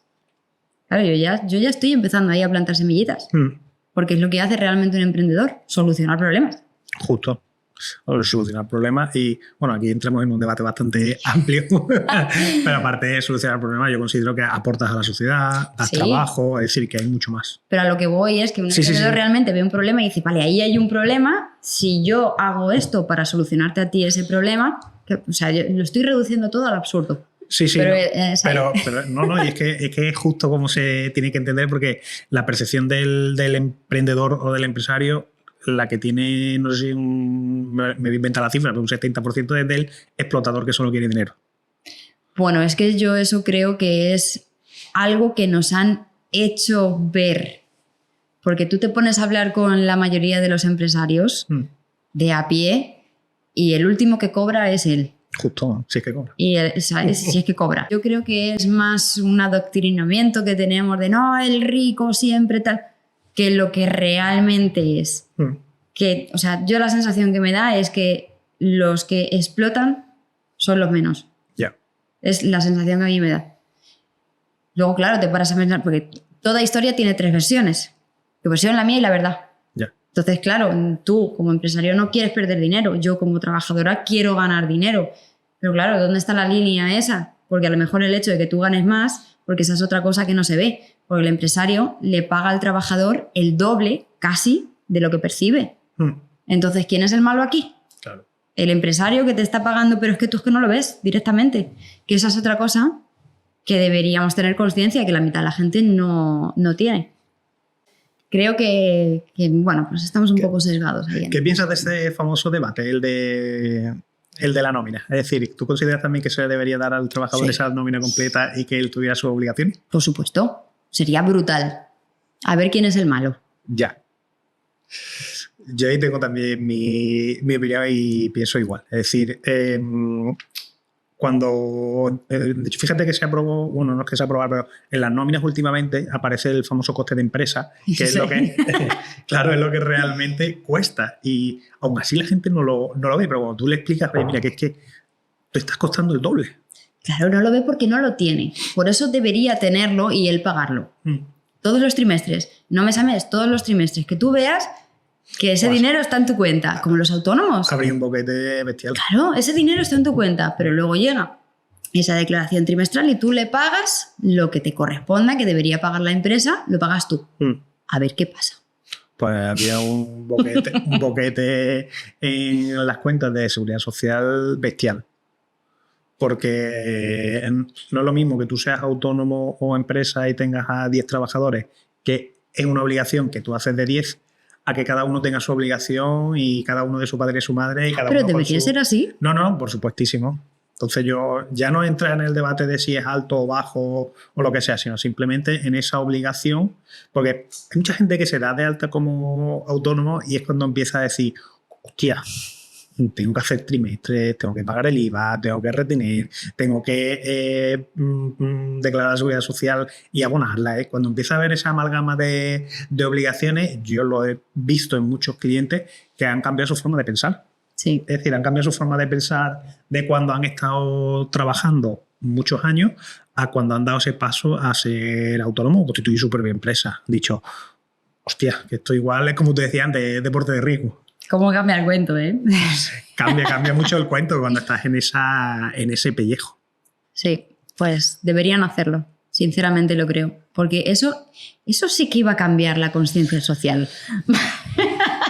Pero no interesa. Claro, no interesa. Que, en fin, es que aquí es un debate. Sí. No vamos a entrar ahí. Vamos a hablar un poco de la hora de tomar ciertas decisiones financieras, ¿vale? ¿Y consideras que comprar una casa es una buena decisión financiera? Es una decisión importante. La casa, bueno, en una casa, o sea, comprar una casa se puede decir, sujeto con pintas, que es una deuda buena, ¿vale? Porque al fin y al cabo ese patrimonio va a ir cogiendo valor con el paso de los años. Pero sería todavía mejor deuda si tú esa casa la alquilas. y recibes, o sea, ese alquiler es el que sea el que te está pagando la hipoteca. En cualquiera de las dos situaciones, la compra de una casa es buena, pero hay una situación que es mejor que otra. Es que esto me viene a colación de si tú consideras que en la situación actual que nos encontramos, esa costumbre que tenemos o esa costumbre que tiene el español de comprar la vivienda no va a ir cambiando. Es decir, ahora es muy difícil el acceso a la vivienda. Hay que ser realista en función de los sueldos que hay, en función de los jóvenes, pues, que tienen muy difícil ese acceso, en función de que los padres tampoco tienen el ahorro para poder ayudar a su hijo. Entonces, en países nórdicos o, bueno, en el resto de Europa realmente no hay esa percepción de tener obligatoriamente que comprar la casa. No, es que esto yo creo que es también costumbre de aquí, porque parece que si estás alquilando como que tiras el dinero, ¿no? Bueno, la casa que yo tengo es en propiedad, fue un regalo y... O te va a caer... Ya, bueno, el regalo no es mío, es de mi marido. O sea, es verdad. Entonces, bueno, si yo tuviera que meterme en una hipoteca, sería precisamente para yo vivir de alquiler algo más barato de lo que yo pudiera sacarle a esa hipoteca. Sí, lo que pasa es que la situación ahora es mejor no meterte en alquileres porque no sabes lo que se te va a meter en tu casa. Claro, es que ahora es un momento, yo creo que a los que nos gusta el dinero y eso, ¿no? O la finanza, es un momento interesante porque hay como dos conflictos muy importantes. El conflicto del precio de la vivienda como tal, que es bastante elevado, pero es que en contrapeso tienes el precio del alquiler, que también está muy, muy elevado. Yo creo que es una situación que no se ha visto antes, sino en el boom o en la crisis, el alquiler no era, es decir, no. El alquiler muy sostenible, es decir, llegabas con tu sueldo, aunque fuera pequeño, pues podías tener un alquiler. Sí había mucho precio en vivienda y bueno, pasó lo que pasó, ¿no? Pero es que ahora vemos como ese conflicto en el que tanto el alquiler elevadísimo, el precio de la vivienda elevadísimo y que lo que es la inyección por parte de los bancos de préstamos no es ni por asomo la que había en 2008, estamos en una situación bastante compleja. ¿Cómo piensas que vamos a acabar? A ver, es que, claro, yo te hablo desde un prisma totalmente diferente, porque en el sitio donde yo vivo te compras un piso por 30.000 euros. Uf. ¿Dónde está el problema aquí? En las grandes ciudades. Las grandes ciudades están imposibles. Pero vamos a ver, yo hablando, que a lo mejor también me lleven hostias por lo que voy a decir, pero habiendo tanto teletrabajo como hay, ¿por qué no te coges una casa en un pueblo que esté a 50 kilómetros de la ciudad y teletrabajas? De hecho, eso se llama geoarbitraje. O sea, tú estás cobrando como si estuvieras en la ciudad, pero estás viviendo lejos de la ciudad y te estás comprando un piso o estás alquilando un piso que, no sé, es que yo en mi zona tienes un alquiler por 400 euros. Ya. Y un alquiler no te digo de un piso o de una habitación, te estoy diciendo de una casa. Con su cochera, una casa de plantas, o sea. Entonces, claro, el problema aquí es que todo el mundo queremos vivir en las grandes ciudades porque es donde más hay. No sé, yo es lo que te digo, seguramente me lleva por ahí alguna. No, hombre, es verdad que es lo que dicen, ¿no? Ahora con tanto teletrabajo, como yo vivo a las afueras de Málaga precisamente, pero con tanto teletrabajo, o depende de donde haya ciertas comunicaciones que te puedas, es decir, que puedas adaptarte y demás. Pienso también como tú que ahora, de hecho, en uno de los episodios que teníamos que hablábamos de inversión inmobiliaria, justo se habla de eso, ¿no? Como que se está concentrando para el interior esa inversión, porque lo que es zona costa, zona céntrica, es zona, pues está muy cara, pero está como metiéndose al interior esa forma de inversión, justo con lo que tú dices, ¿no? Con el tema del teletrabajo, pues ahora es bastante más accesible. Claro, entonces yo, es lo que te estaba comentando, o sea, veo un problema en el hecho de, pues eso, que todo el mundo quiere vivir en una ciudad, vete a un pueblo. Verás que pocos problemas tienes. Pero claro, ya está también en un poco de lo que tú quieras, ¿no? O sea, ¿puedes vivir más barato? Sí. ¿Quieres vivir más barato? Bueno, igual es el inicio, ¿no? Respecto al coche, ¿considera también que es una buena decisión financiera comprarlo? No, un coche no es una inversión, a no ser que sea un Porsche Carrera de 1960 y que entonces ahí me callo, Pero el hecho de gastarte, yo qué sé, 30, 40 mil euros en un coche financiado nuevo, que conforme está saliendo la rueda del coche del concesionario ya vale un 20% menos, pues una inversión buena no es. La pregunta aquí es ¿para qué quieres el coche?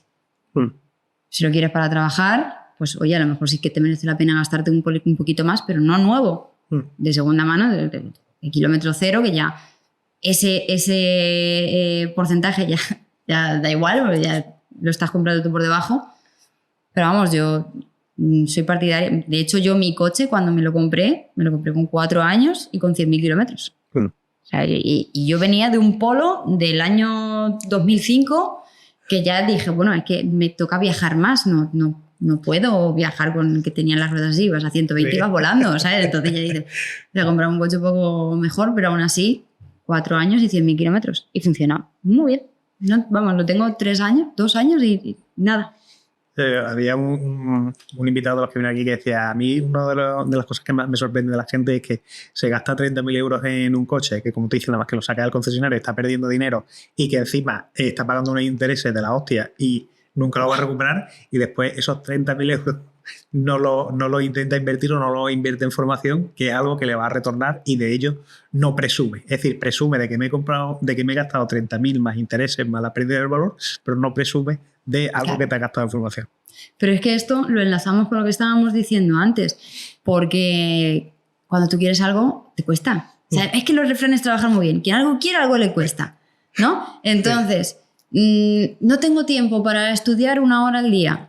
Pero ¿cuántas horas le metes a las redes sociales? Claro. ¿Vale? O lo mismo con el ejercicio, ¿no? Es que no tengo tiempo para hacer ejercicio. Pero, y las cervezas que te echas con tus amigos. La vida es cuestión de prioridades. Si vives mal y no haces nada por cambiarlo, vas a seguir viviendo mal. ¿Cómo podemos discernir si estamos ante una decisión financiera que la hemos tomado por cierta presión o porque la hemos tomado de forma inteligente? Bueno, pues pregúntate ¿a quién le afecta realmente esa decisión? ¿Quién está ganando con esa decisión? Sí. O sea, si tú no estás ganando, ya puedes decir que es presión social.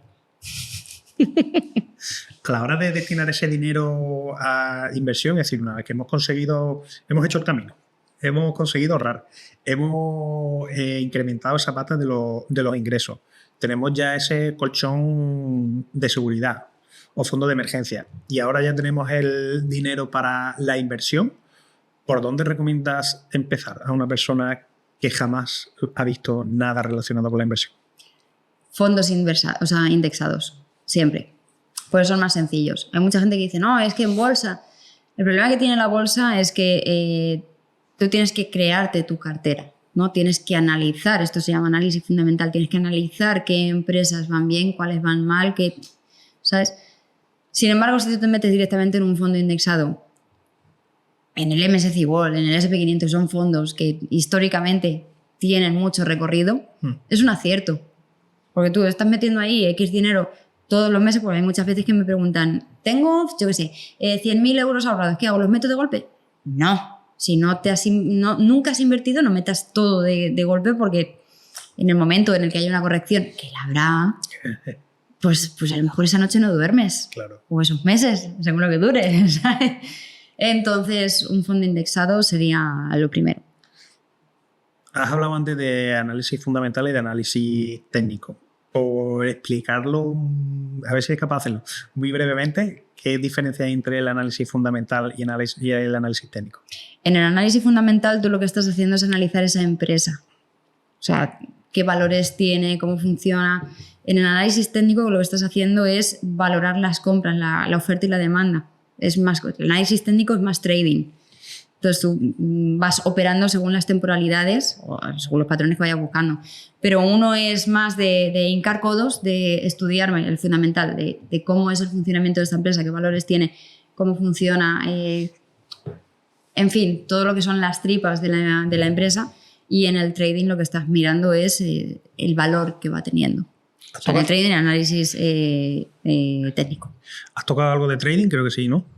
Vale, vamos a hablar luego, porque primero me has dicho que la opción A, por decirlo de algún modo, para arrancar sería es decir, inversión en fondo indexado, pero normalmente se suele recomendar, o veo en los que os dedicáis o tenéis mucho foco en finanzas personales, que cuando hablamos de inversión siempre me sacan los PIAs o me sacan este tipo de productos. ¿Qué piensas al respecto? A mí los PIAs es un producto que me gusta, sobre todo para la jubilación. ¿Por qué? Pues porque tiene ventajas fiscales con respecto a los fondos indexados. Tú cuando retiras el PIAs lo puedes hacer en formato de renta vitalicia, por lo tanto ahí tú vas a conseguir una rebaja fiscal importante. La diferencia que hay es que un fondo indexado va un poco más por tu cuenta y riesgo, y un fondo gestionado, que es lo que suelen tener los PIAs, son fondos que están replicando los fondos indexados, pero con ciertos cambios. O sea, tú estás delegando esa gestión a alguien que se dedica especialmente a mirar si estas empresas que están dentro de este fondo funcionan bien, hay que sacarlas o hay que meterlas unas por otras. El problema que tienen los PIAs es que suelen tener los costes más elevados que un fondo indexado, precisamente por esa gestión activa, pero creo que se puede llegar a compensar, depende también del PIAs. Hay PIAs que tienen unas comisiones que son abusivas y hay PIAs que tienen comisiones normales. Vale, o sea, hay de todo. Sí. Pero luego sí que es verdad que a la hora de sacar ese dinero, creo que para la jubilación puede salirte más a cuenta un PIAs con unas comisiones más bajitas que un fondo indexado. ¿Para ti qué sería como ese punto obligatorio a ver que no se te pueda escapar a la hora de analizar un PIAs? Es decir, es un producto que te suelen ofrecer bastante, pero ¿cuál es ese punto que tú dices, o vamos a ayudar a esa gente que le estén ofreciendo PIAs? ¿Cómo lo podemos ayudar para que lo analicen bien y sepan que puede ser una inversión finalmente rentable? Que miren las comisiones que tiene el PIAs y que miren los fondos en los que se está invirtiendo, porque sí que es verdad que al ser fondos gestionados hay más opacidad ahí, ¿no? Es más, no es tan transparente, pero aún así siempre se puede mirar exactamente, no exactamente, pero sí cuáles son las mayores empresas en las que se está metiendo ese fondo, pero sobre todo comisiones y los fondos en los que se está invirtiendo. También el plazo en el que te tienen congelado, ¿no? Es decir, hay un plazo en el que tú no puedes retirar ese... Por norma general es un año. Pues yo he visto de 5, ¿eh? Sí, bueno, a ver, tú dices el de Aegon. Sí, el de Aegon son 5 años. Ese PIAs no me ha gustado a mí nunca. Pero por eso te he dicho que hay PIAs y PIAs. Yo he visto PIAs con comisiones brutales y he visto PIAs que tú puedes retirar a partir del primer año y con comisiones de menos de un 2%, de un 1,3, un 1,5, que ya son cosas más asumibles. Claro. El tema de los PIAs ahora está también muy en boga por esto de, bueno, lo que ha ocurrido recientemente con el fondo este de... Forward. Correcto. Entonces parecía que esto era también algo como... No 100%, bueno, 100% garantizado. Ahora veremos a ver qué pasa. Nosotros estamos metiendo bastantes reclamaciones aquí. Pero, ojo, a mí es que personalmente nunca me han gustado los PIAs por muchos motivos. Pero uno de los motivos era que es difícil. O eres muy, volvemos a lo de antes, ¿no? Eres bastante experto y tú lo montas. Porque también hubo una época muy famosa en la que se pusieron también muy de moda los Unit Link. Entonces, o te lo montas tú porque tienes muchos conocimientos o gestionas con ciertas compañías. También se puede hacer. Y te lo montas y tú sabes lo que estás haciendo, o ojo que hay mucho. Yo le veía, te lo vendían como algo sin riesgo, aunque luego te veis. Cuando te lees la documentación, evidentemente no te lo dice. Es que eso es un error. O sea, toda inversión conlleva un riesgo. Toda. Más o menos riesgo, pero toda inversión conlleva un riesgo. Claro, entonces para mí, de hecho, es que por eso quería dar esa recomendación en el que hay que ver muy bien esa letra pequeña y, es decir, como instrumento de cara a la jubilación, comparto contigo de que puede ser bastante interesante, aunque yo creo que hay otras alternativas conforme tú llevas entrando en el mundo y sabes lo que existe. Pero, claro, pero ya tienes que saber cómo. Justo. Claro, es lo que veníamos hablando al principio, ¿no? Es como tienes que tener los conocimientos una vez que ya tienes esos conocimientos, pero que eso no te prive a invertir o que eso no te prive a comenzar. Entonces, dando el siguiente paso, es decir, paso 1 hemos dicho indexado, PIA o lo que sea, ya la gente que decida. Paso 2, una vez que ya tienes ciertos conocimientos, has hecho tus primeros pinitos, has arrancado con la inversión, ¿cuál sería ese paso 2 para ti? Pues ya meterte en private equity, en empresas privadas. O sea, a mí es algo que me gusta bastante. Otra de las inversiones que también me gustan es el oro, que ahí sí que es verdad que siempre te recomiendan tener entre un 5 o 10% de la cartera en oro. Lo que pasa que el problema que yo le veo al oro es que prefiero tenerlo físico y custodiarlo yo, que te lo custodien otra empresa que se dedica a eso, y ya lleva un riesgo añadido. El tema de las acciones, a mí, por ejemplo, el trading me encanta, yo eso lo veo como una inversión. Sí que es verdad que ahora estoy haciendo muchísimo menos porque no me da la vida, pero he tenido temporadas de estar sacándome meses, mensualidad, o sea, porcentaje mensual entre un 10 y un 15%. Wow. ¿Y qué hacías trading? ¿En qué? ¿O sobre qué? En cripto. ¿Ah, sí? Pero sí, sí, además lo hacía un poco en plan, bueno, a ver qué pasa, porque me tocó un airdrop. Ah, sí, vale. Sí, y dije, bueno, vamos a ver qué pasa. Vamos a ver qué pasa. ¿Qué no pasa? Sí. Sí que es verdad que esto no era todos los meses buenos. Hubo alguno que cometí fallos, me acosté vendida y me desperté me había puesto el stop loss y ahí eso. En fin, corramos un tupido velo. Sí.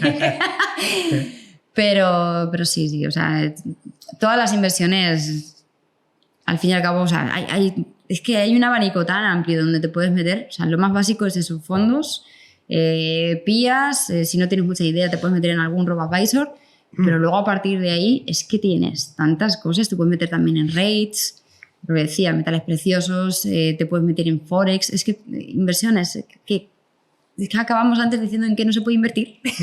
Justo. Me gusta tu situación personal porque has pasado por todos los tópicos, ¿vale? Sí.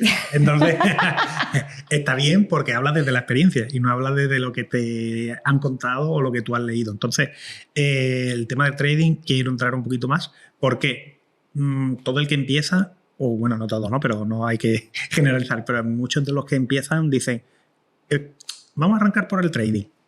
Es decir, ¿por qué? Porque si lo haces bien, pues puede ser bastante rentable, pero es donde había una estadística por ahí que no la recuerdo, pero que era el 90 o el 80% de las personas que hacían trading perdían dinero.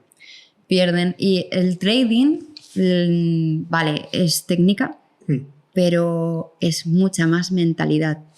Y el peor enemigo que tienes eres tú. O sea, si tu rango de beneficio-pérdida es de, por ejemplo, 2 de beneficio y 1 de pérdida, si llegas al de pérdida, apagas el ordenador y te vas.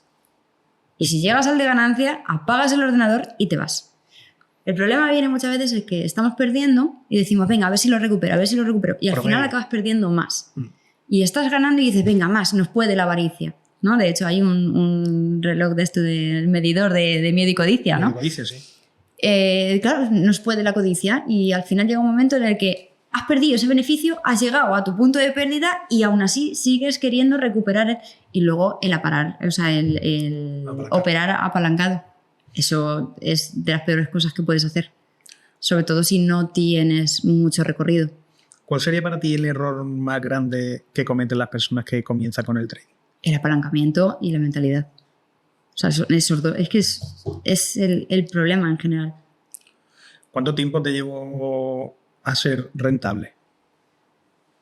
Desde que empecé, pues yo empecé con las cuentas estas de las demo. Sí. Pues claro, no te vas a meter, sí, las cuentas simuladas. Y estuve 3 o 4 meses hasta que ya vi que más o menos pues, identificaba bien los patrones, que ya, pues eso, ya como que tenías que no tenía altibajos, vaya, que era más progresivo, más lineal. Sí. Entonces, a partir de ahí ya me empecé a meter ya te digo, con el mundo fiat no he hecho trading, ha sido todo con cripto. Con la que más operaba era con Ethereum, era la que más me gustaba porque era la que más datos a largo plazo, o sea, a largo plazo sí, más temporalidades podría tener de saber o sea, el comportamiento de la moneda, ¿no? Y empecé, después de esos 3-4 meses, a partir de ahí, pues sí, empecé siendo un poco más conservadora, luego al final pues aumenté un poco más el ratio de riesgo-beneficio, pero sí, estuve operando más o menos un año o así y te podría decir que de esos 12 meses, pues a lo mejor perdí 2 o 3. Joder, está bien, ¿eh? Sí. Me refiero para hacer el inicio o para Sí. ser Nobel no es mala estadística. Lo que pasa es que yo, como has podido comprobar, soy una manía con piernas. Claro. Entonces, Estaba obsesiva, ¿no? sí, me tiraba muchísimas horas la pantalla analizando, me gustaba muchísimo. Luego Claro. ya, claro, es que eso lleva mucho tiempo. O sea, no es, me pongo, porque hay muchas veces que te venden y dicen, no, en solo 2 horas al día, 2 horas al día de las señales, y hay días que no hay señales. Y si no hay señales, no entras. Claro. Que esa es otra cosa que no somos capaces de interiorizar. Hay un momento también de inflexión y es lo que tú comentas. Al principio empiezas en cuenta simulada, te vas al mundo real, hostia, pero la mentalidad Es que en una no, cuenta es que no es la simulada. misma. No es la misma, porque ya es tu dinero. Claro. Y ya ves que lo que baja es tu dinero. Entonces ahí el peor enemigo que tienes eres tú. Me ha gustado esto, lo de que el peor enemigo eres tú en el trading, porque en cuentas simuladas yo he visto gente muy rentable. Luego, cuando pasan al mundo real, cambia mucho la película, porque es que es lo que tú dices, es tu dinero, estás viendo tu cuenta cómo baja, tienes que ser muy metódico. Yo pienso que el que se dedique al trading o se vaya a dedicar al trading o quiera comenzar el trading, bastante tiempo tiene que estar formándose. Es decir, primero te formas muy bien, porque análisis técnico pues, es muy amplio. Sí. Entonces te formas muy bien, tienes una estrategia, haces mucho backtesting y luego cuando... Y sobre todo la estrategia, porque hay mucha gente que va cambiando de estrategia y eso es un error. Céntrate en una. Sí. Y en el momento que tengas esa estrategia, haces tu backtesting y luego el tema de la cuenta simulada y arranca. Y esto no lo digo porque yo lo haya hecho, sino yo de verdad que trading no he hecho nunca. Pero sí que a personas que hemos entrevistado y a gente que yo conozco que se dedica a ello, siempre es como que me dan esa recomendación o me dicen, muy importante la formación. Es decir, el típico de vas a ser rentable en 3 meses es bastante complicado y al final lo que ocurre es que la gente acaba perdiendo su dinero, se quema y termina viendo el trading y la inversión como un problema. O Claro. Esto es el casino, o aquí esto solo sirve para perder dinero. Claro. No, pero el problema es que pensamos que, a ver, que es una profesión que realmente es sota caballo rey. O sea, es que no tiene nada más. O sea, aquí realmente, por eso te decía lo del enemigo, porque quien realmente tienes que trabajar eres tú. Claro. O sea, a ti, lo que tú piensas, cuando realmente te toque vender, que seas capaz de vender, y cuando te toque comprar, que seas capaz, ¿sabes? Que es por donde yo creo que más pérdidas se pueden tener, porque somos nosotros mismos. Claro. Porque al fin y al cabo, vale, pues tú analizas los patrones, vale, pues después de esta vela, pues indica que la tendencia va a ser alcista, aquí hay una divergencia, aquí no sé qué. Vale, pero no deja de ser sota, caballo y rey. O sea, es tú. Y sobre todo cuando ya pasas a jugártela, vamos a llamar así, a especular con dinero tuyo, pues ya son palabras mayores. Sí, bueno. Y el tema del apalancamiento es un problema también, porque a la hora de incrementar tu dinero está bien, pero luego la gente no tiene presente que sí que puedes duplicar o triplicar o cuadruplicar el dinero que has metido en una operación, pero es que también puedes duplicar, triplicar las pérdidas. Las pérdidas. Entonces no suelen valorar en conjunto tanto la parte de arriba como la parte de abajo. No, es que he puesto un stop loss y ya, y si no lo has puesto, ¿cómo te ha ocurrido a ti? Pues que amaneces y dices, sí, pasa. Claro, es que es una situación. Yo soy muy pesado con el tema del trading y no tengo nada en contra. Lo único que tengo en contra es el ganar dinero rápido. Yo con eso sí estoy muy en contra porque no es real. O sea, no es que ahora con el tema de las cuentas fondeadas ya ni te digo. Bueno, lo de las cuentas fondeadas, a ver, realmente el dinero de una cuenta fondeada no es real. Exacto. ¿Sabes? O sea, bueno, te iba a contar. Pero bueno, está bien. Puede ser un buen negocio porque tú pagas la cuenta fondeada, la pierdes, Claro, y otra la pierdes y yo que te estoy dando una cuenta de simulación, pues tú... En fin, hay de todo. Hay de todo. Lo que pasa que cuando, lo que decíamos, ¿no? Si es demasiado bonito para ser verdad. Hay mucha gente que suele decir, o los que son más más mayores, por decirlo de algún modo, ¿no? Te suelen decir, yo es que alguien que me garantice algo por encima del 4% ya me empieza a mosquear. Que existe, sí, pero que ya te lo empiecen a garantizar. ¿Garantizar? Ya me empieza a mosquear. Es que esa palabra es clave. Porque aquí, si a ti te dicen, no, unas rentabilidades de media de 10, 12%, vale, pero no te están diciendo garantizadas. O sea, cuando yo en muchos de los reels siempre hablo de esas rentabilidades, no sabéis la de gente que a mí me dice, pero ¿dónde te da, tío? Ahí, pero no garantizado. O sea, el hecho de que yo te esté diciendo que de media anual, media, sea un 7 o un 8%, no quiere decir que todos los años sea 7 o 8%. Claro. Quiere decir que habrá un año que será un 15 y habrá un año que sea un menos 2. Claro. ¿Sabes? Sí. Ahí hay una pregunta que suelo hacer a la gran mayoría que viene aquí a grabar, y es que ¿qué piensas del sistema de pensiones actual? Está muy mal estructurado, la verdad, porque tú realmente con el dinero de hoy estamos pagando a los de hoy, ¿no? Entonces, antes, por cada 5 personas trabajando, había una. Estoy hablando de los años 50, ¿no? Una persona que no trabajaba. El problema es que ahora estamos en 2 personas que trabajan para una que no. Es insostenible, o sea, no se puede. Entonces, o empiezas tú a trabajar para crearte esa pensión, o ¿de qué vas a vivir? ¿Qué es lo que va a pasar? O sea, vivimos tan en el corto plazo, lo queremos todo para hoy, que no nos preocupamos de lo que va a pasar mañana. Y a ver, que me toca de cerca. Quiero decir, mi familia es de... ¿Y si mañana estás muerto? Yeah. ¿Sabes? O sea, ¿y si no? ¿Sabes? ¿Y si no? Y te pasa cualquier cosa, ¿qué vas a hacer?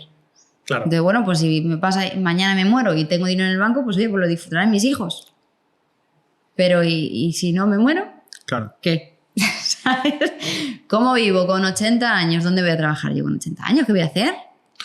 Bueno, hay uno de los de esas reformas que poquito a poco nos van a ir calzando es ir atrasando esa edad. No sé en qué país eras que ya lo han subido a 70 o una cosa así, o ya están lanzando también globos sonda en el que te van diciendo hay la posibilidad de que tú vayas, es decir, no te jubiles y tienes como un plus o un extra para cuando te jubiles. Como que ya están lanzando globos sonda, como hace poco lanzaron el globo sonda de subir las cuotas de autónomo y ha pasado lo que ha pasado. Pero aquí yo creo que siempre se hace igual. Sacas el globo, vamos a ver cómo reacciona la población y si no reacciona muy mal, lo tiramos. Lo metes. Entonces yo creo que vamos a llegar a... Porque cambiar el sistema de pensiones, es decir, quien lo haga, es una decisión muy en contra de los intereses de la gente. Es decir, es muy complicado como político tomar esa decisión porque te cuesta muchos votos. Ya. El problema que yo veo aquí, ya nos metemos en política, es que yo creo que hay mucho dinero que no se está destinando a donde se tiene que ir realmente a destinar. Si ese dinero se destinara a invertirse para estas futuras generaciones, seguramente ese problema se podría solucionar. Pero como vamos así, como pollo sin cabeza... Claro. Hombre, sí, es que es lo que tú dices, ¿no? Que hay muchos despilfarros en los que gestionan nuestro dinero o no tienen esos conocimientos o no lo hacen bien o no les interesa. Digamos que no va donde tiene que ir. Sí. Ya está. Entonces, a la hora de... Lo que te decía, como político, a la hora de tomar una decisión, es que la decisión, yo pienso que son matemáticas, es bastante simple. Es decir, si no hay dinero, porque justo también veía recientemente una estadística en el que ahora, creo que era en septiembre, si no me falla la memoria, de este año ya se había acabado el dinero que había destinado para las pensiones. Entonces ahora se está tirando del fondo de emergencia porque ya las cotizaciones evidentemente no dan. Y entras en déficit y todo este tipo de situaciones en las que nos encontramos. Entonces, claro, tomar esa decisión es muy complejo. Pues dice, bueno, vamos a cambiar el sistema ahora. El que está cobrando, en vez de tener su 100%, le vamos a pasar a un 70% y... Hostia. Es difícil porque se te puede echar la población encima. Se te va a echar. Y más en el momento en el que estamos, que es que prácticamente hay más personas jubiladas que personas trabajando prácticamente. O sea, es difícil. A la hora de... Vamos a ir finalizando, pero hay una pregunta en el que, como tú has estado en esa situación, ¿vale? Tan crítica, por decirlo de algún modo, pero ¿hay un momento en el que tú hayas podido sentir vergüenza y decir no me puedo permitir este gasto? No, yo siempre me han criado de forma muy humilde y si no me lo puedo permitir, o sea, ha habido momentos en los que mis amigas han dicho nos vamos de fiesta, tal, no sé qué, ¿te vienes? No, yo no tengo un duro, no me voy. Y ya está, no pasa nada. Es que es lo que hay, ¿sabes? O sea, ¿qué te voy a decir? No, es que no me apetece. Es mentira. Ya, pero que... No me voy pues porque no puedo, pues porque mi situación es esta, ya podré. Pero ahora mismo no. Joder, que es muy honesto por tu parte. ¿Eh? Que es muy honesto por tu parte. Sí, bueno, pero yo soy de esas personas que si te tengo que decir algo, te lo voy a decir. Hay mucha gente que por vergüenza, ¿no? Por sentirse inferior o por no... bueno, es que pongo todo el típico ejemplo, ¿no? Vamos de fiesta donde sea y tal. Y no estoy mala, pero es simplemente o vergüenza o sentirse inferior o...